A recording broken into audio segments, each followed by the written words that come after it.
Jornalistas responsáveis pela origem do enfrentamento de Elon Musk a Alexandre de Moraes sendo ouvidos no Congresso Nacional e deputados brasileiros sendo ouvidos pelo Parlamento Europeu sobre o autoritarismo no Brasil. No vídeo de hoje, você verá os principais pontos de cada uma dessas falas. Vem comigo. Antes de começar o conteúdo em si, eu só preciso dar um rápido aviso. Ao separar os materiais para fazer esse vídeo aqui, trazendo tudo que era relevante para ser mostrado, eu percebi que o vídeo acabaria ficando com mais de 30 minutos, porque realmente é muita coisa importante para ser mostrada. Para que o vídeo não fique muito longo e com isso acabe ficando chato, eu dividi esse conteúdo em 2 vídeos. Hoje eu vou mostrar os principais pontos das falas dos jornalistas responsáveis pela divulgação dos arquivos internos do Twitter, que foram ouvidos aqui no Congresso, no Brasil, e também um resumo das falas de 2 deputados brasileiros no Parlamento Europeu. No outro vídeo, que irá ao ar amanhã, sábado, também às 20 horas, eu vou mostrar alguns trechos absurdos do discurso que Lula fez em uma comunidade em Brasília, também do discurso do ministro da Educação, a OAB se levantando contra Alexandre de Moraes e ainda 2 vídeos que provam que essa narrativa de combate ao discurso de ódio no Brasil não passa de uma mentira absurda para justificar a censura à oposição. Portanto, excepcionalmente nessa semana haverá um vídeo extra no sábado, ok? Agora vamos ao que interessa. A Comissão de Comunicação e Direito Digital do Senado ouviu nessa quinta-feira, 11 de abril, os 3 jornalistas responsáveis pela divulgação dos e-mails internos do Twitter, os chamados Twitter Files, que expuseram excessos, por assim dizer, do Poder Judiciário brasileiro na aplicação de censuras nessa rede social, nas ameaças à empresa e também na busca por informações privadas de usuários. Os 2 jornalistas brasileiros, David Agape e Eli Vieira, e o jornalista americano Michael Shellenberger foram ouvidos por senadores e deputados, e a sessão foi transmitida também ao vivo pela TV Senado. Infelizmente, os parlamentares de esquerda não compareceram, justamente eles, cuja presença era a mais importante, para que os jornalistas fossem confrontados, interrogados, e assim pudessem debater e defender as suas publicações. Isso só deixou ainda mais claro que a esquerda brasileira não quer debate, não quer conversa. O que eles querem é censura mesmo. Aliás, é até mais provável que um desses parlamentares tente cortar a transmissão ao vivo ou retirar o vídeo do ar do que comparecer à sessão para um debate que, diante dos fatos, só deixaria ainda mais exposta a intenção de repressão aos seus adversários. Bom, a primeira fala da qual eu trago aqui alguns pontos importantes é a de David Agape. E para ser mais objetivo no vídeo, eu não vou ficar fazendo interrupções e comentários. A censura nunca tem esse nome. Ninguém diz que vai propor um projeto para censurar as pessoas. Historicamente, em diversos países que aplicaram a censura em massa, ditaduras, projetos de censura eram maquiados como iniciativas para combater fake news, discurso de ódio, até mesmo questões de atos obscenos. Vamos combater a obscenidade. O Alexandre de Moraes incluiu Musk no inquérito das milícias digitais. Isso ocorre por causa de uma interpretação feita pelo STF de um artigo do seu regimento interno, o artigo 43, que permite que os ministros, que a corte abra inquéritos de ofício para investigar crimes que são cometidos nas dependências do tribunal. E há uma interpretação, né? Fizeram uma interpretação, digamos, no jargão popular, freestyle, de que a internet também é uma dependência do tribunal. Então, portanto, qualquer pessoa em qualquer lugar do mundo pode ser atingida e alcançada pelo STF. Através desses inquéritos, Alexandre de Moraes se tornou investigador, acusador, vítima e juiz. Nossa equipe fez uma análise e encontrou pelo menos 80 personalidades e entidades, empresas censuradas nas redes sociais no último período eleitoral. Muitos vão falar, nossa, mas é pouco, né? Só 80? Não, são personalidades, políticos, são artistas, são influenciadores, e isso não entra o povo em geral, que provavelmente é muito mais. No entanto, nós não temos como saber quantas pessoas foram censuradas. Por quê? No ano passado, o jornal Folha de São Paulo solicitou, via Lei de Acesso à Informação, o TSE, dados sobre contas bloqueadas ou removidas durante o período eleitoral. E o TSE negou esse acesso. Ou seja, o sigilo permanece. Não sabemos a extensão total da censura durante o período eleitoral. Outro ponto importante que eu preciso destacar das eleições de 2022 foi o evento chamado Radiolão. O que foi o Radiolão? Foi uma denúncia protocolada pela campanha de Jair Bolsonaro que alegava que Lula estava sendo favorecido nas inserções, nas propagandas eleitorais em rádios do Nordeste, um reduto tradicionalmente de Lula. Alexandre de Moraes não apenas arquivou a denúncia, como incluiu Bolsonaro e o partido dele no inquérito das milícias digitais. Na ocasião, eu fiz uma checagem independente que concluiu que não apenas o método de auditoria utilizado pela campanha de Bolsonaro era viável, nós fizemos a análise extensa com base no material disponibilizado, importante destacar isso, que seria necessário uma auditoria em todo o material, mas eu fiz apenas do material que foi disponibilizado, ok? Então a gente descobriu que não apenas o método era válido, mas que havia uma discrepância de até 1 hora a mais para o PT nas rádios que nós analisamos, em cada rádio. Além disso, Alexandre de Moraes foi induzido ao erro, por assim dizer, ao arquivar a denúncia com base em um estudo com sérios problemas metodológicos. E, na ocasião, um servidor do TSE, que já havia falado dessa questão das inserções, do problema das inserções, desde 2018, 4 anos antes, foi retirado sem explicações do TSE. Ele teve que responder a 2 processos disciplinares, foi demitido uma vez, e agora o TSE está tentando demiti-lo uma segunda vez, se isso é possível. Vamos concluir aqui falando sobre a última fase do Twitter Files, que é o caso do youtuber Felipe Neto, que, embora não envolva medidas judiciais, envolve uma tentativa de censura nas redes sociais. Felipe Neto, ele foi um dos maiores apoiadores do governo Lula nas últimas eleições. Ele foi chamado para ser integrante no Ministério dos Direitos Humanos de um grupo para também elaborar medidas para combate a discurso de ódio e fake news na internet. Mas o Felipe Neto era um mentiroso contumaz e um dos principais disseminadores de ódio no Brasil hoje. Ele impulsiona esse ódio nas redes sociais, ataca pessoas. Os próximos trechos que eu trago são de Michael Schellenberger, o jornalista americano que estendeu sua estadia no Brasil por mais uma semana justamente para ser ouvido no Congresso e pelas mídias interessadas. E em 1994 eu morei um pouco tempo em São Paulo e fiz entrevista com o Lula.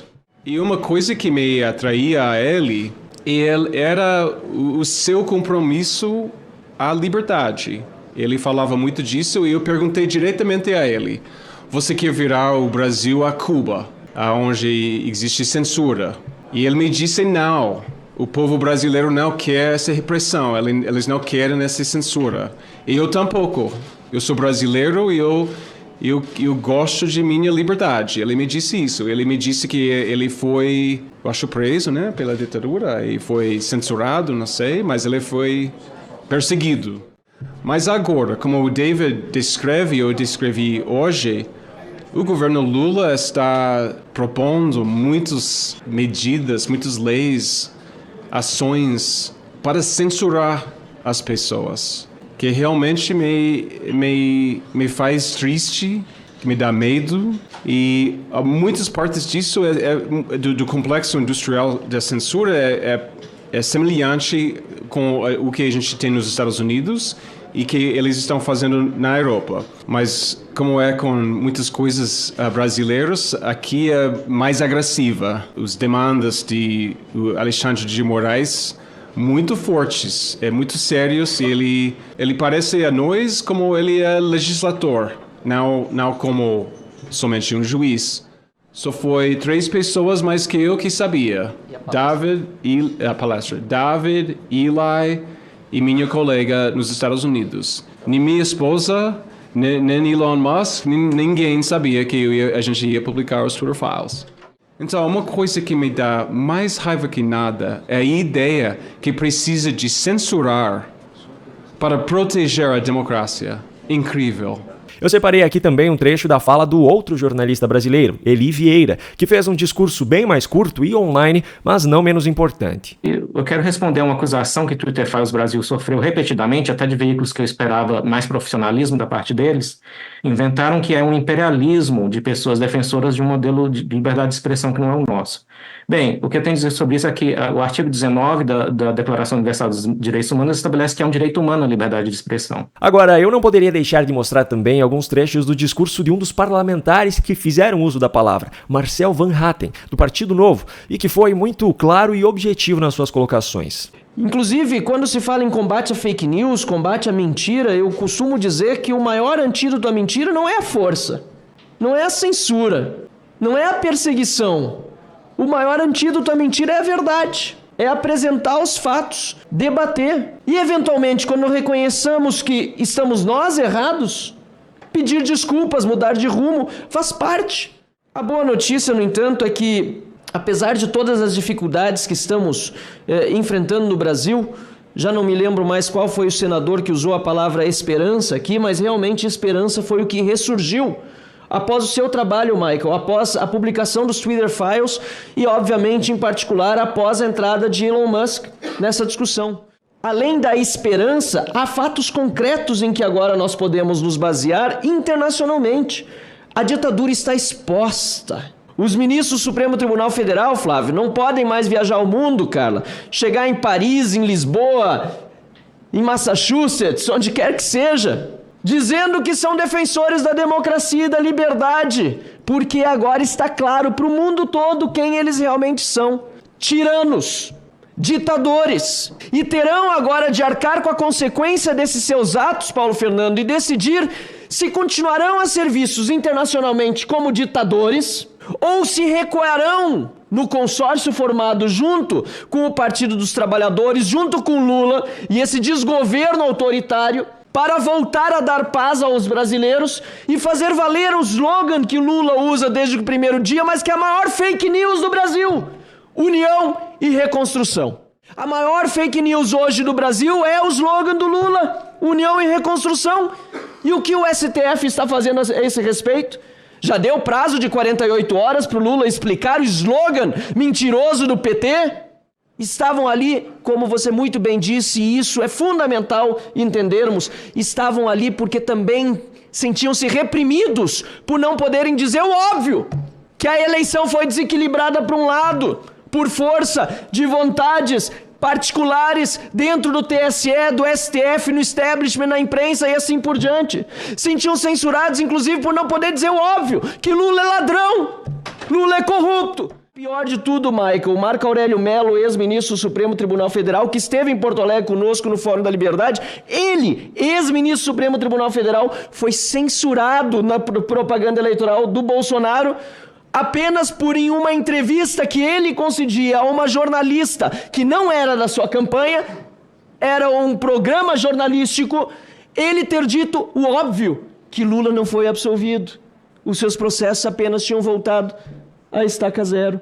Se um americano decidiu ficar aqui no Brasil esta semana para nos auxiliar, mais motivação devemos ter nós brasileiros de defendermos o nosso país. Essa sessão aconteceu aqui no Senado, no Brasil, na quinta-feira, dia 11. Na quarta-feira, dia 10, dois deputados brasileiros, Eduardo Bolsonaro e Gustavo Gayer, estiveram em Bruxelas, na Bélgica, para serem ouvidos no Parlamento Europeu. O Parlamento Europeu é o poder legislativo da União Europeia, União Econômica e Política, da qual 27 países fazem parte. A importância desses discursos, portanto, está no seu alcance. Primeiro, eu trago aqui um resumo da fala de Eduardo Bolsonaro. This is very serious. I mean, Elon Musk, please, he's not like a Bolsonarist, as part of the media of Brazil is talking now, the Bolsonarist Elon Musk. Or even the Trumpist, because he said by his own that in a couple of years ago, he was used to vote in the Democratic Party. I mean, left wing. So this is not someone from our bubble. This is not someone like a regular guy. He's the most, or one of the most, the richest man in the world talking about it. In response to Musk's recent statements, Alexandre de Moraes decreed a fine of around 17,000 euros per day per each profile that Twitter unblocks. The legacy media in Brazil calls those who unblock profiles as anti-democrats, while the authority that silence people on the internet as the bastions of democracy. This narrative no longer stands up, and things get even worse when you analyze the reasons why these profiles were blocked. The intention is to crush opposition to Lula in Brazil through the unconstitutional use of the Supreme Court. My father, former president of Brazil, he was, like a couple of days ago, he was under investigation. Do you know why, Rob? Because we bought a good car, Mr. Frias, because we are rich, because I'm a millionaire. Oh, the son of Bolsonaro is a millionaire now. He used the influence of his father and earned a lot of money while his father was president. No, because there is a video where Jair Bolsonaro was in a jet ski and he passed by a whale on the sea. Yes, I will repeat again, because I see some faces here that maybe you did not realize what I'm talking about. Jair Bolsonaro was in a jet ski on the sea. There was a whale on the coast of the state of São Paulo.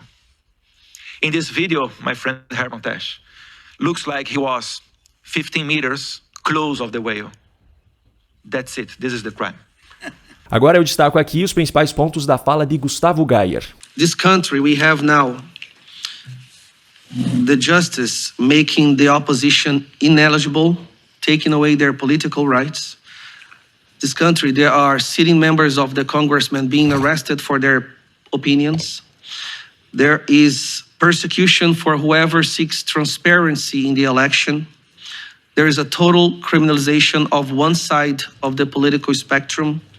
The media has become completely controlled by the judiciary. One person decides what can be said and what cannot be said, and if you defy this person, you go to prison. One person admits that he's the victim of persecution, but he's also the investigator, he's the accuser, and he is the judge, and he's the one who sentences whoever defies his words. And there are hundreds and hundreds of political prisoners. Many of you might be thinking that I'm talking about Nicaragua, maybe Cuba, or maybe Venezuela. Well, it's no secret. For the meeting we are having here today, I'm talking about Brazil. What makes a country a democratic country? Throughout the history of humanity, we set in place devices and institutions with one goal in mind, to make sure that the tyranny will not happen again. Am I right? But tyranny is like a virus. They always find a way to adapt and use whatever was put in place to make sure it goes to power again. And they are learning how to do that even with our institutions. With Supreme Court, Judiciary, Parliament, Executive, everything. They were able to find a way. They adapted again. Brazil is today maybe the battleground for this new kind of dictatorship. A dictatorship that identifies as a democracy. And I'm not afraid of being arrested anymore. I gave my life to God, honestly. And the same thing I say to my colleagues that are here today. Ricardo Salles, Polon, Júlia Zanata, Bia, Eduardo Bolsonaro. We know that just by being here, going back to Brazil will be a risk. We know that there is a big chance that we will lose our freedom, but we don't care about losing our freedom as long as we fight for the freedom of our future generation, of the people of Brazil. So please, we are crying for help to the world, for the love, freedom-loving people of the world. Please pay attention to what's happening in Brazil and mark these faces of the congressmen that are here today. There's a chance our faces will be in the newspaper pretty soon, behind bars. We can be arrested, but not our children. Thank you.